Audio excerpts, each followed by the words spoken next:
ਤੇ ਮੈਨੂੰ ਛੇੜਛਾੜਦਾ ਸੀ ਹੁੰਦੇ ਸੀ ਅੱਬਾ ਮੇਰੇ ਮੈਨੂੰ ਗਾਲਾਂ ਕੱਢੇ ਤੇ ਮੈਨੂੰ ਆਰਾਮ ਪਤਾ ਹੁੰਦਾ ਤੇ ਹਾਂ ਤਾਂ ਅਸੀਂ ਤਾਂ ਵੇਖਿਆ ਹੀ ਨਹੀਂ ਵੀ ਕੋਈ ਇੱਧਰ ਯਾਰ ਲੈਂਦੇ ਕਿੱਧਰ ਲੈ ਜਾਂਦਾ ਸੀ ਮਾਂ ਦੀ ਨੇ। बिस्मिल्लाहिर्रहमानिर्रहीम। साथ मैं हूं राशिद गफ़ार। आज हम मौजूद हैं शकील जट के नवाही गांव 320 गाहबे में, जहां पर शकील जट जवान हुआ, पला बड़ा और इन्हीं फसलों में, इन ज़मीनों में खेल के वो बड़ा हुआ।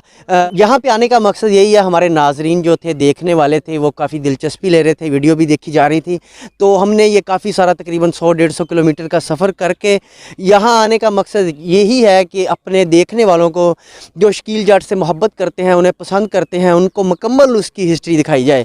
तो इसमें हम आपको इंशाल्लाह दिखाएंगे कि स्कूल में पढ़ा, कौन से कब्रिस्तान में, और उसके अजीज़ो कारब दोस्त अहबाब जितना हमसे हो सका वो आपको इंशाल्लाह दिखाएंगे। हमारे साथ रहिएगा, इंशाल्लाह कोशिश करेंगे कि ये वीडियो जो है जल्दी ख़त्म की जाए और मुकम्मल हिस्ट्री जो है शकील जट की वो भी आप तक पहुँचाई जाए। जी बिल्कुल, इस वक्त हम मौजूद हैं शकील जट के गांव 320 गाहमे में। उनके वालिद साहब हमारे साथ मौजूद हैं, उनके साथ जो दोस्त थे अक्सर साथ जाते थे वो भी हमारे साथ मौजूद हैं। तो ज़ाहिरी बात है, ये एक ऐसा सदमा है जो शायद ही सदियों के बाद ही ये जो दुख है बंदा बुला सके। पाकिस्तान ना कि पूरी दुनिया की कबड्डी के मैदानों में ये जितना बड़ा नुकसान हुआ है, इसका नुकसान की तलाफ़ी नामुमकिन है। वालिद साहब हमारे साथ मौजूद हैं। वालिद साहब से हम बात करेंगे, सवाल करेंगे, क्या कहते हैं। छेड़छाड़दा ਸੀ ਹੁੰਦੇ ਸੀ ਅੱਬਾ ਮੇਰੇ ਮੈਨੂੰ ਗਾਲਾਂ ਕੱਢੇ ਤੇ ਮੈਨੂੰ ਆਰਾਮ ਪਤਾ ਹੁੰਦਾ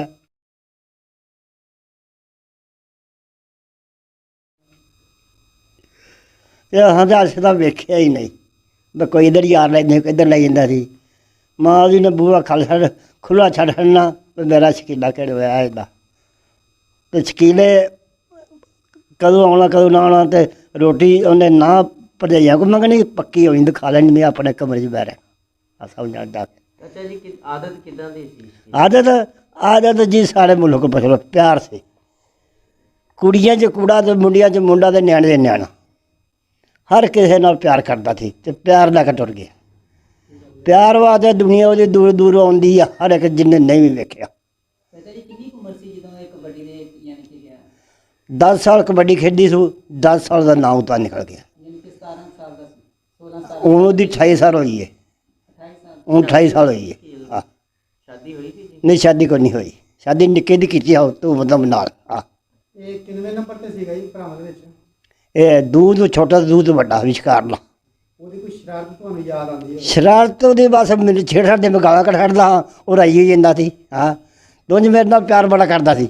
ਇੱਧਰੋਂ ਆਇਆ ਤੇ ਇੱਧਰ ਮੇਰੇ ਪੈਸੇ ਬੱਜੇ ਚ ਪਾ ਗਿਆ ਲੈ ਬਾ ਹੈਂ ਚੱਲ ਜੱਫਾ ਮਾਰਦੇ ਮਗਰ ਪਹਿਲਾਂ ਮੈਂ ਗਾਲਾਂ ਮੈਨੂੰ ਕੱਢੇ। अच्छा जी, ये ऐसा नुकसान है शायद कभी भी ना पूरा होवे, लेकिन अल्लाह पाक तुहानू सबर देवे। पंजाब दे विच ना, इंडिया दे विच बहुत ज़्यादा लोग जिहड़े ਉਹ पसंद ਜਵਾਨ ਉਮਰ ਚ ਜਿਹਦਾ ਬੇਟਾ ਟੁਰ ਜੇ ਇਹੋ ਜਿਹਾ ਬੇਟਾ ਨਾ ਇਹੋ ਜਿਹੀ ਸੁਰਤ ਲੱਭਣੀ ਹੈ, ਨਾ ਇਹੋ ਜਿਹਾ ਬੇਟਾ ਲੱਭਣਾ ਤੇ ਬੇਸ਼ੱਕ ਜੀ, ਕੋਈ ਸ਼ੱਕ ਨਹੀਂ ਹੈ ਜੀ, ਤੇ ਨਾ ਇਹੋ ਜਿਹਾ ਪਲੇਅਰ ਲੱਭਣਾ ਪਾਕਿਸਤਾਨ ਨੂੰ। ਬਿਲਕੁਲ ਜੀ, ਇਸੇ ਤਰ੍ਹਾਂ ਹੀ। ਉਹਦੇ ਪਲੇਅਰ ਤਾਂ ਸਾਰੇ ਹੁੰਦੇ ਨੇ, ਬੜੇ ਵੱਖਰਾ ਪਲੇਅਰ ਸੀ ਨਾ। ਅੱਛਾ ਜੀ, ਕੋਈ ਇੱਕ ਆਦਤ ਬਚਪਨ ਦੀ ਜਿਹੜੀ ਤੁਸੀਂ ਹੁਣ ਤੁਹਾਨੂੰ ਯਾਦ ਆ ਜਾਂਦੀ ਹੈ? बड़ी शरारती तो बड़ा ही ना मेरे नाल।